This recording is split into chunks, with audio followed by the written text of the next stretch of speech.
छोटी शुरुआत बड़ी कामयाबी। कहानी कहते हैं कि छोटी शुरुआत से ही बड़ी कामयाबी हासिल होती है। अगर हम एकदम बड़ा फायदा काम सोचोगे तो जो हमारे पास है वो चला जाएगा। इसलिए छोटी कामयाबी को ही बड़ी खुशी मानकर हमें अपना हौसला बनाना चाहिए, तभी हमारा बड़े मुकाम तक पहुंच सकते हैं। एक बार एक गांव में निर्धन परिवार रहता था। परिवार की हालात इतनी तंगी थी कि उसके खाने पीने के भी लाले पड़े हुए थे।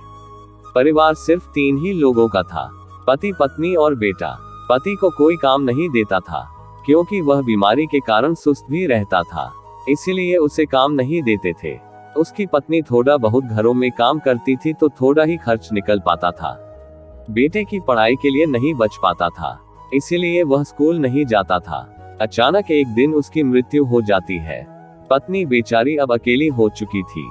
लोगों ने उसे अपशगुनी मानकर काम से निकाल दिया। अब उसकी आजीविका का कोई सहारा न था। जहां काम मांगने जाती लोग मना कर देते थे। घर में भी कुछ न बचा था। बेटे को तड़पते देख उसे कुछ नहीं सूझ रहा था। एक दिन उसके दिमाग में आया कि उसे अचार बनाना आता है।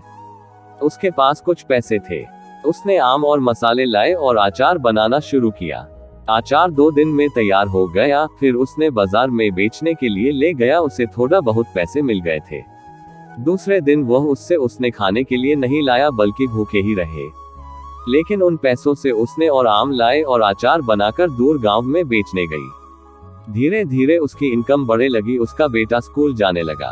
वह और मेहनत करने लगी। अब उसने बाजार में दुकान भी खोल ली, जिससे काफी ग्राहक उसके बन गए। अब उसका अपना गांव में सबसे बड़ा घर था। उसने काफी फैक्ट्री भी खोल दी और लोगों को रोजगार देने लगी। धीरे धीरे वह शहर की सबसे रईस बन गई।